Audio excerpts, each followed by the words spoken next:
Hello friends, मेरा नाम अग्निवेश पांडे है। इस वीडियो में आपको पॉजिटिविज्म को एक्सप्लेन करने जा रहा हूँ। इसके पहले मैंने हर्मेन्यूटिक्स को समझाया था पिछली वीडियो में। हर्मेन्यूटिक्स तो बेसिकली ये रिसर्च मेथडोलॉजी का टॉपिक है जो कि यूपीपीएससी के सिलेबस में है। तो हम हर्मेन्यूटिक्स में हमने ये पढ़ा था कि हर्मेन्यूटिक्स बेसिकली इंटरप्रेटिविस्ट मेथडोलॉजी है जिसके अंदर हम लिव्ड एक्सपीरियंसेस को या फिर हम इंटरप्रिटेशन करते हैं मीनिंग्स को जो कि वो इन्वॉल्व कर रहे हैं, जो कि अटैच कर रहे हैं एक्टर्स या किसी भी टेक्स्ट में, सिंबल में या लैंग्वेज में। और उसका उल्टा था पॉजिटिविज्म, जिसमें ये कहा गया कि हम ह्यूमन बींग्स को अंडरस्टैंड करने के लिए नेचुरल साइंसेस का मैथडोलॉजी यूज़ कर सकते हैं। नेचुरल साइंस कौन सी मैथडोलॉजी यूज़ करती है? Observation, fact, measurement, laws, objectivity, इन सारी चीज़ों को यूज़ कर सकता है। तो ऑगस्ट कॉम ने क्या कहा था कि स्टार्टिंग में जब सोशोलॉजी डिसिप्लिन आई तो उन्होंने क्या कहा कि सोशोलॉजी में इट सेल्फ हम नेचुरल साइंसेस के मेथड्स को यूज़ करके उसको अंडरस्टैंड कर सकते हैं। बट इंटरप्रेटिविस्ट जो मैथडोलॉजी वो क्या कहती है कि नहीं, human beings are subjective beings, वो किसी भी चीज़ में मीनिंग इन्वॉल्व करते हैं, उसको हम नेचुरल साइंस की मैथडोलॉजी से अंडरस्टैंड नहीं कर सकते। तो बेसिकली पॉजिटिविज्म क्या है? पॉजिटिविज्म एक फ़िलॉसफी है, एक साइंटिफिक अप्रोच है जिसमें ये कहा जाता है कि सारा वैलिड नॉलेज जो है वो बेस्ड होता है ऑब्जर्वेबल फैक्ट्स पे, एक्सपीरियंसेस पे और साइंटिफिक मेथड्स पे। मतलब हम साइंटिफिक मेथड का ही इस्तेमाल करके हम ट्रू नॉलेज को अटेन कर सकते हैं। तो जो पॉजिटिविस्ट फिलोसोफर, पॉजिटिविस्ट को जो मानने वाले ऑगस्ट काउंट है, उन्होंने ये कहा कि हम सोशोलॉजी में भी observation, facts, measurement, laws, objectivity, इन सारी चीज़ों का जो कि नेचुरल साइंसेस की मैथडोलॉजी है, इनको यूज़ कर सकते हैं। दैट्स वाई इन्होंने कहा कि जैसे फिजिक्स में नेचर की जैसे स्टडी करते हैं हम नेचुरल साइंसेस के मैथडोलॉजी यूज़ करके, वैसे सोशोलॉजी को भी स्टडी किया जाना चाहिए, सोसाइटी की भी साइंटिफिक स्टडी करा जाना चाहिए। और हाँ, ये अप्रोच पॉपुलर कब हुआ? जब एनलाइटमेंट या इंडस्ट्रियल रिवोल्यूशन हुआ था। जो यूरोप में जो बहुत सारी क्राइसिस आ गई थी, जब एनलाइटमेंट या इंडस्ट्रियल रिवोल्यूशन हुआ, फिर रेनेसा, ये सब सारे जो पीरियड्स थे जहाँ पे हम नई चीज़ों को डिस्कवर कर रहे थे, साथ ही साथ हम पुराने नॉलेज को फॉल्सिफाई करने की कोशिश कर रहे थे।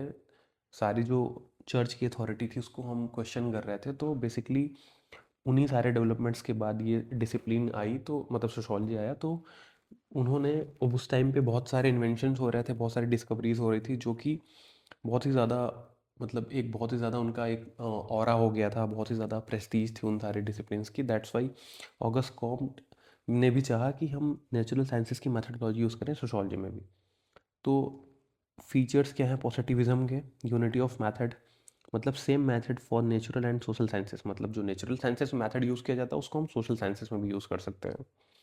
Then objectivity, as in natural sciences like physics और केमिस्ट्री और जिस तरह की भी डिसिप्लिन्स हैं, उन सारे मेथड्स का मतलब वैल्यू फ्री ऑब्जेक्टिविटी का हम यूज़ कर सकते हैं सोशल साइंस में भी, मतलब सोशोलॉजी में भी।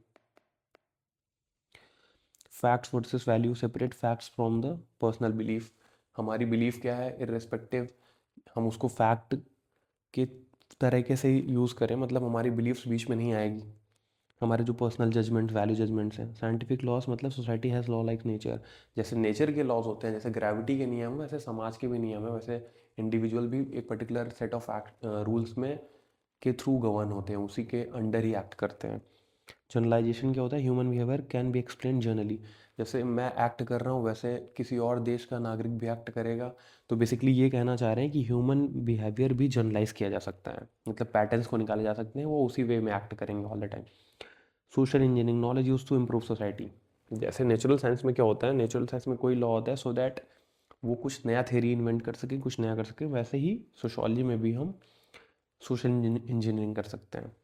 ओरिजिन ऑफ पॉजिटिविज्म कैसे हुआ, वाई इट एमर्ज्ड?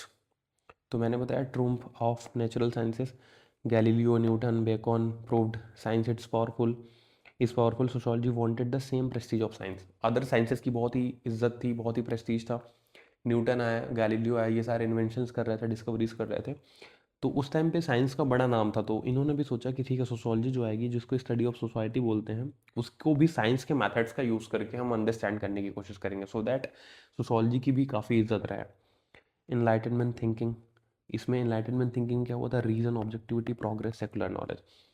इन सारे चीज़ों में एनलाइटनमेंट का मतलब क्या होता है कि एक एक एरा था, बेसिकली वो एक वक्त था जहाँ पे सारे डोमिनेशंस को चर्च के या फिर जो भी रिलीजन, रिलीजियस सुपरस्टिशन से जो सारे झूठे बिलीफ थे उनको हम क्वेश्चन करने लगे, हमारा रीज़न लॉजिक आने लगा सामने, ऑब्जेक्टिविटी आने लगी, प्रोग्रेस की बात होने लगी, सेक्युलर नॉलेज होने लगी जहाँ पे सारे धर्म एग्जिस्ट कर सकते हैं साथ में। तो इस तरह की जो एक मॉडर्न या फिर प्रोग्रेसिव थॉट्स आ रहे थे, तो उसी के साथ साथ हम साइंस भी डेवलप हो रहा था, तो साइंस की मेथडोलॉजी को यूज़ करके सोशोलॉजी का स्टडी करना चाहिए, ये ऑगस्ट कॉम ने सोचा। इंडस्ट्रियल रिवोल्यूशन हो रहा था जहाँ पे new classes scientist engineers emerge कर रहे थे, कैपिटलिस्ट इमर्ज कर रहे थे, and they all supported the scientific thinking, positivism became dominant, that's why ये जो है ये इमर्ज हुआ। अब early positivism, August com founder of positivism थे ऑगस्ट कॉम। इन्होंने क्या किया, लॉ ऑफ 3 स्टेजेस दिया। इन्होंने ये कहा कि पहले थियोलॉजिकल स्टेज था जो कि गॉड्स के द्वारा एक्सप्लेन किया जाता था, फॉर एग्जांपल अग्नि, फायर के मतलब जो देवता होते हैं। तो कहने का मतलब ये है कि जो इन्होंने कहा कि जो ह्यूमन सोसाइटी होती है वो प्रोग्रेस करती है 3 स्टेजेस से, मतलब जो नॉलेज अटेन करने के जो तरीके होते हैं वो बेसिकली 3 तरीके का डेवलपमेंट हुआ। जैसे थियोलॉजिकल स्टेज में क्या था, हम चीज़ों को एक्सप्लेन करते थे थ्रू गॉड्स के, मतलब भाई गॉड है, he is all mighty, he is super power, तो उनके वजह से ही सब कुछ हो रहा है। मेटाफिजिकल स्टेज में क्या हुआ, एक्सप्लेन बाय एब्स्ट्रैक्ट फोर्सेस, जहाँ पे नेचुरल फोर्सेस, तमाम ऐसी जो मेटाफिजिकल फोर्सेस है, जहाँ पे जो मतलब जिसको बोलते हैं एब्स्ट्रैक्ट फोर्सेस, वो सारी चीज़ों को एक्सप्लेन कर रही हैं। इन द पॉजिटिव या साइंटिफिक स्टेज ये साइंटिफिक लॉस के थ्रू एक्सप्लेन किया जाता है, मतलब जो सोसाइटी को के ये जो वेरियस फेसेस हैं, तो पहले थियोलॉजिकल स्टेज आया, मेटाफिजिकल स्टेज आया, फिर पॉजिटिव स्टेज आया। तो बेसिकली ये नॉलेज अटेन करने के ये मतलब इस तरह से हमने डिफरेंट वेज से डिफरेंट फेजेस में डिफरेंट टाइप्स के नॉलेज को हम अटेन किया। डिफरेंट टाइप के नॉलेज को हम उस टाइम पे सुप्रीम मानते थे कि एक टाइम पे जब थियोलॉजिकल स्टेज था तो सारी चीज़ें गॉड के कॉन्टेक्स्ट में एक्सप्लेन की जा रही कि हर एक चीज़ गॉड कर रहा है। बट एक टाइम पे आप पॉजिटिव स्टेज जहाँ पे हर एक चीज़ लॉ, साइंटिफिक लॉज हैं। तो अब बोला गया कि धरती क्यों चक्कर लगा रही है सूरज, या फिर क्यों उजाला कर रहा है, या फिर जितने भी प्लानिटरी मोशंस थे, तो सारे साइंटिफिक स्टेज इसी को कहते हैं, जहाँ पे साइंटिफिक लॉस के थ्रू चीज़ें गवर्न होने लगी, समझा जाने लगा। तो इसलिए साइंस बहुत ही डोमिनेंट स्टेज पे था। इस वजह से ऑगस्ट कॉम ने भी बोला कि पॉजिटिविज्म का यूज़ करेंगे, मतलब साइंटिफिक नेचुरल लॉस का यूज़ करेंगे सोशोलॉजी को अंडरस्टैंड करने में। अब कॉम का सोसाइटी पे व्यू क्या था, society govern by laws, no free will, मतलब कोई भी व्यक्ति अपना मनमौजी मन मर्जी की चीज़ें नहीं कर सकता था, rather social life is deterministic, sociology should discover these loss. तो सोशोलॉजी को अंडरस्टैंड करने के लिए कौन से ऐसे लॉ हैं जिसके थ्रू ह्यूमन एक्ट कर रहे हैं, जो सेम पैटर्न में एक्ट कर रहे हैं, उसको स्टडी करना सोशोलॉजी का उद्देश्य था। That's why he also wanted sociology to restore social order after. जो ऑगस्ट कम थे या फिर उस ज़माने के जो थिंकर थे, they were actually having a like problem with the chaos that was present out like that time. तो दैट्स वाई इन्होंने सोचा कि हम ये जो केओस है इसको ख़त्म करने के लिए हम सोशल ऑर्डर को रिस्टोर करेंगे फ्रेंच रेवोल्यूशन के बाद। तो इस वजह से इन्होंने सोशोलॉजी का डेवलपमेंट किया, सो दैट वो अंडरस्टैंड कर सके सोसाइटी कौन से लॉ से चल रही, क्यों यहाँ पे केओस आ गया, ये सारी चीज़ों को रिस्टोर करना चाहते थे। अब consolidation of positivism, Emile Durkheim again आ गया, जो कि इन्होंने पॉजिटिविज्म को प्रैक्टिकल और साइंटिफिक करा। वो कैसे, इन्होंने दी थियरी सोशल फैक्ट की। इन्होंने ये कहा कि जो सोशल फैक्ट्स क्या होते हैं, जैसे इन्होंने ये कहा कि जो इंडिविजुअल एक्शंस होते हैं, जो हम लोग चीज़ें कर रहे हैं, समाज का एक सोशल फैक्ट है। इतना ही नहीं, अगर कोई शादी कर रहा है वो भी एक सोशल फैक्ट है, कोई सुसाइड कर रहा है, इट्स अ सोशल फैक्ट। अब ये सारे सोशल फैक्ट क्या है, इनके 3 क्वालिटीज़ है, कुछ क्वालिटीज़ है जिसके अंदर क्या है, एक्सटर्नल टू इंडिविजुअल है। इसका मतलब it is not within the individual, rather it's being forced or coerced by the outside, from the outside to the individual, and it is coercive. Everybody is in obligation to perform that particular thing in particular way. तीसरा क्या है, general. ये क्या है, general है, it is like everywhere, present everywhere, that everybody is being govern by these social facts और these kind of things. For example walking bare foot in temple, आपको मंदिर में जूते निकाल कर ही जाना है। You are forced by society, not free choice. You are not having a free will that you are actually wearing slippers and you are entering into the temple. You are not supposed to do that. Every time you are entering into the temple, you have to wash your feet and hands. You have to take out your shoes or chappals and you have to enter then only. Then फिर characteristics of social fact क्या है? It is external, that it is existing outside the individual. Then coercive है, everybody has to obey.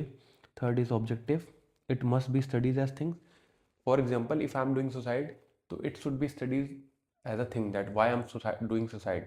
तो suicide करने के जो तरीके हैं, पैटर्न है, वो क्यों सुसाइड किया जा रहा है, उसके पीछे सेम रीजंस हैं हर एक जगह पे। और जो भी रीजंस हैं, 4 रीजन हो, 5 रीजन हो, वो समझा जा सकता है, इन्हीं रीजंस के अंदर वो फॉल करेगा। तो ये ऑब्जेक्टिव है। Then collective belong to society, it is more than individual. For example, अब मैं अगर कुछ करना चाहूँ, नोवेल्टी अपना लाना चाहूँ, कुछ भी नया करना चाहूँ, तो मैं नहीं कर पाऊंगा, मुझे सोसाइटी के रूल्स को फॉलो करना पड़ेगा। इन्होंने दिया रूल्स ऑफ सोशियोलॉजिकल मैथड, जिसमें बोला कि study social facts as thing, separate facts from values, values अलग चीज़ है और फैक्ट अलग चीज़ है, avoid personal biases, explain social facts by other social facts, find cause and function of the social phenomena. तो दुर्खीम क्या था, इन्होंने कहा society is more than the sum of the individual. मतलब हम जो कर रहे हैं या फिर और भी जो व्यक्ति कर रहे हैं, उसको अगर हम जोड़ भी देंगे तब भी सोसाइटी क्या है, उसके अलावा मतलब जो सोसाइटी के थ्रू हम जो कोवर्ट्स हो रहे हैं, हम जो सारे एक्शंस को जो ऑब्लिगेटेड है करने के लिए, जिस तरह की चीज़ों को, वो सोसाइटी दे रही है। और वो इंडिविजुअल का ग्रुप नहीं, रैदर वो इंडिविजुअल के ग्रुप से भी ऊपर है। मतलब सोसाइटी इस तरह नहीं फॉर्म हो रही कि सारे इंडिविजुअल मिलकर सोसाइटी फॉर्म हो, सोसाइटी की एग्जिस्टेंस जो है वो अपने आप में है। तभी इन्होंने दिया था सुई जेनरेस।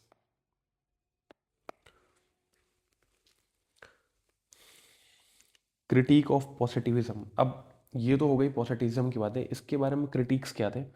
इन्होंने कहा इंटरप्रेटेटिव क्रिटिक क्या था। उन्होंने कहा कि ह्यूमंस आर भाई थिंकिंग, क्रिएटिव, रिफ्लेक्सिव।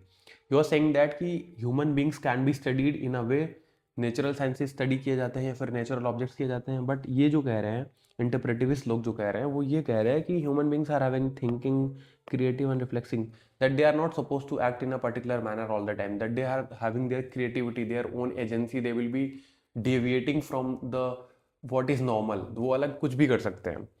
दूसरा क्या, that's why society is not like nature, can not B studies like physics.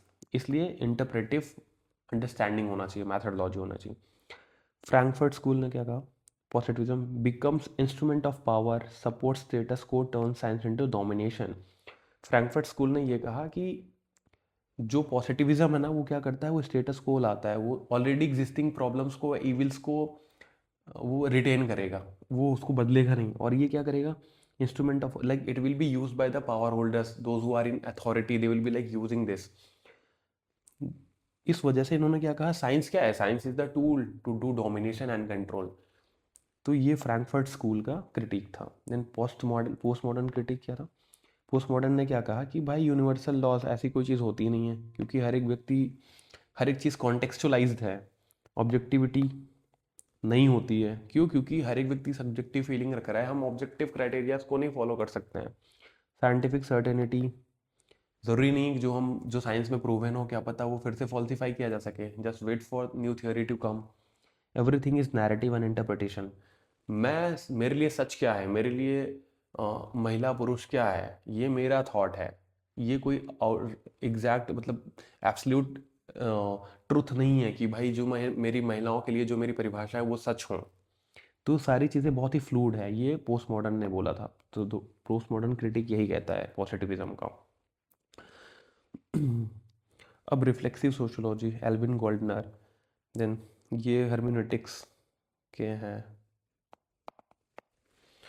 इन्होंने पॉजिटिविज्म को क्रिटिसाइज़ किया। इन्होंने सेपरेट करना चाहा नोवर को नोन से, treating knowledge as cold technique, propose reflexive sociology. तभी इन्होंने बोला researchers must examine his own values, his own social position, his moral responsibility.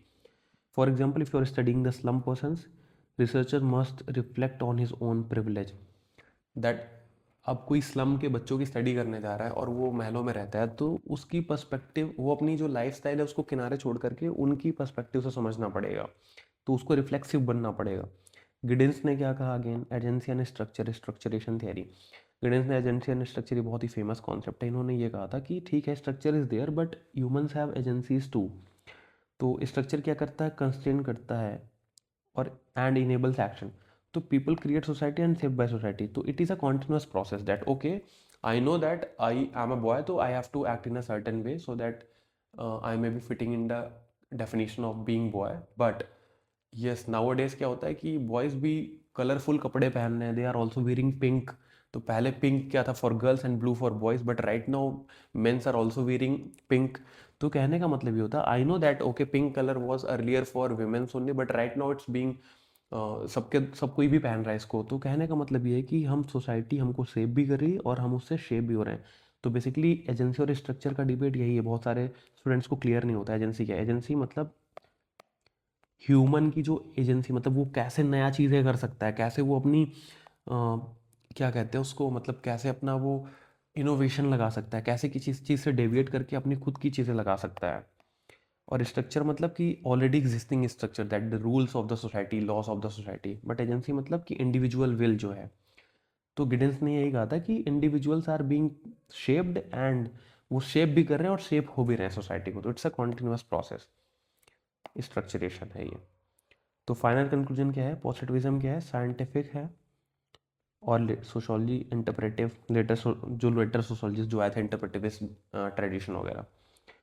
Positivism फिर अगेन ऑब्जेक्टिव, और लेटर सोशोलॉजी क्या था, रिफ्लेक्सिव, मतलब इंटरप्रेटिविस्ट जो डिसिप्लिन अप्रोच है। लॉ सीकिंग है, ये मीनिंग सीकिंग है। इसमें लॉ ढूंढा करते हैं लोग साइंस की तरह, इसमें क्या है, मीनिंग ढूंढते हैं इंडिविजुअल एक्शन की या फिर किसी भी चीज़ के लिए। ऑर्डर फोकस, ये change focused. Value free, value aware. Positivism helped sociology become a science, but later thinkers showed its limits in understanding human life। तो ये सब सारे क्रिटिक्स थे। अब हम इसको सम अप कर लेते हैं, जो हमने पढ़ाया था लास्ट टाइम हर्मेनेटिक्स को, राइट नाउ पॉजिटिविज्म को पढ़ा रहे हैं। तो दोनों को हम अब इनके डिफरेंसेस को देख लेते हैं, और ताकि हमारा दोनों वीडियोस को जो नहीं भी देखे हैं इसको भी देखें तो उनका क्लियर हो जाए।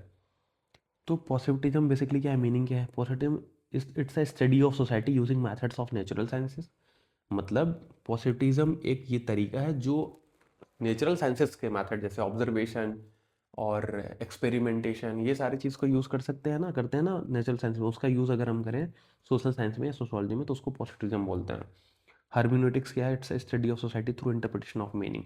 हर्मेनेटिक्स वाले ने बोला कि भाई human beings are subjective beings, they create meanings, they attach meanings to the things, that's why they can not be understood in a way जहाँ पे नेचुरल ऑब्जेक्ट्स को अंडरस्टैंड कर सकते हैं। तो ये इंटरप्रेटिविस्ट अप्रोच है, और ये क्या है, पॉजिटिविस्ट अप्रोच है। इसमें कोर क्वेश्चन क्या पूछा जाता है, what are the laws governing society. हम इसमें लॉज को ढूंढना चाहते हैं, हमेशा एक पैटर्न को, यूनिफॉर्मिटी ढूंढते हैं। इसमें हम क्या ढूंढते हैं, सॉरी, कोई भी सोशल एक्शन है वो क्या व्यक्ति सोचा क्या था। जैसे मैं मंदिर क्यों जा रहा हूँ, मंदिर में भगवान से झगड़ा करने जा रहा हूँ मन में अपने, या फिर भगवान के लिए आराधना पूजा करने जा रहा हूँ, भगवान से कोई शिकायत है, फिर भगवान के लिए ग्रेटफुल या थैंकफुल हूँ तो मंदिर जा रहा हूँ।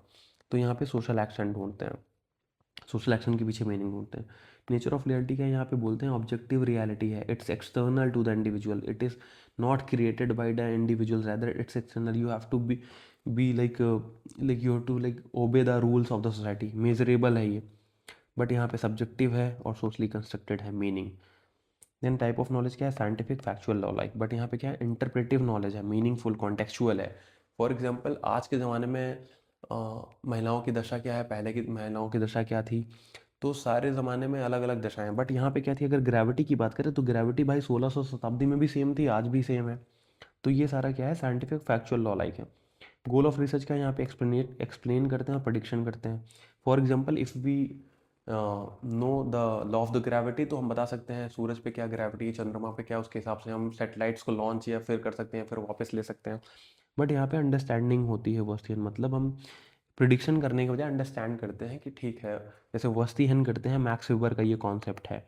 इन्होंने क्या कहा, सोशल एक्शन के पीछे क्या मीनिंग है उसको हम समझने की कोशिश करें। व्यूज ऑफ ह्यूमन बींग्स क्या है, पैसिव रूल फॉलोइंग, ये कहता है कि भाई individuals are being coerced, they are not having their free will. Here it is being said that they are active agents, they are creating the meaning. Researcher role क्या है यहाँ पे, neutral है और डिटैच्ड ऑब्जर्वर है, they are actually neutral, they are observer, they don't have to involve their value judgments. Here it is being asked that if you are a researcher you should be engaged as an interpreter. Method use क्या है यहाँ, सर्वे, experiment, statics, यहाँ interview, text book text observations करते हैं। की thinkers इसमें क्या है, कॉम्ट, दरखाइम, मिल, यहाँ पे क्या है, डिल्थी, वेबर, गैडेमर। फिलोसफिकल रूट्स क्या है यहाँ पे, एम्पिरिसिज्म प्लस रेशनलिज्म। जैसे मैंने बताया था डिडक्टिव और इंडक्टिव लॉजिक में कि रेशनलिज्म क्या है, लॉजिक लगाता है, एम्पिरिसिज्म क्या है, सेंसरी एक्सपीरियंसेस के थ्रू नॉलेज अटेन करता है। तो अब भाई ऑब्वियस सी बात है, फील्ड में जाके हम रिसर्च करते हैं, एम्पिरिस चीज़ों को देखते हैं, ऑब्जर्व करते हैं, और यहाँ पे क्या करते हैं, लॉजिकल थिंकिंग लगा के किसी थ्योरी से हम किसी स्पेसिफिक फिनोमेना को डिड्यूस करके हम उसको एक्सप्लेन करते हैं। यहाँ पे क्या है, फिलोसफिकल रूट क्या है, इंटरप्रेटिविज्म है। यहाँ पे हम इंटरप्रेट करते हैं, किसी की मीनिंग को समझते हैं। फिनोमेनोलॉजी क्या कहता है, लिव्ड एक्सपीरियंसेस को, उनके जो एक्सपीरियंसेस को हम अंडरस्टैंड करते हैं। तो ये दोनों चीज़ें किस में आती हैं, ये आती हैं इंटरप्रेटिविस्ट हर्मेनेटिक्स में आती हैं। टाइप ऑफ लॉजिक है यहाँ पे, डिडक्टिव प्लस इंडक्टिव लॉजिक के थ्रू नॉलेज अटेन करते हैं। यहाँ पे इंटरप्रेटिव प्लस एबडक्टिव लॉजिक अटेन करते हैं। यहाँ पे डिडक्टिव लॉजिक नहीं लगाते हैं। कॉन्सेप्ट ऑफ ट्रूथ क्या है, ट्रूथ यूनिवर्सल एंड ऑब्जेक्टिव है, but here it is contextualize and relative. For example, आज का जो सच है वो पहले का सच नहीं हुआ करता था। पहले का सच ये था कि हिंदू समाज बहुत सारी कुरीतियों से भरा हुआ था, आज के ज़माने में भी बहुत ज़्यादा है, but there are laws and rules जहाँ पे equality before law, equal protection of law, इस तरह की चीज़ें हैं जो कि सबको संविधान इक्वल राइट्स देता है, बट ऐसा कोई राइट एग्जिस्ट नहीं करता था prior to the formation of constitution. तो दिस इज़ द एंड।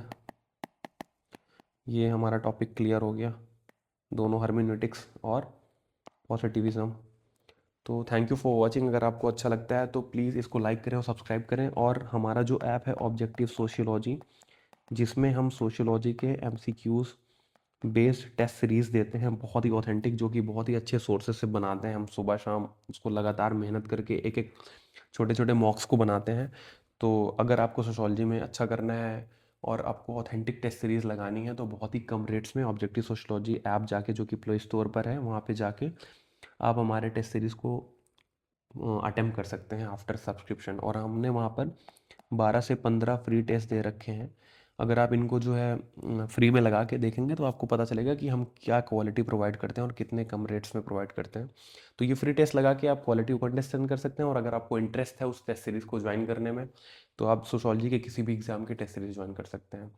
तो प्ले स्टोर पे जाके ऑब्जेक्टिव सोशियोलॉजी सर्च करेंगे तो आपको ऐप मिल जाएगा। Thank you for watching. अगर आपको अच्छा लगा तो please subscribe it. Thank you once again.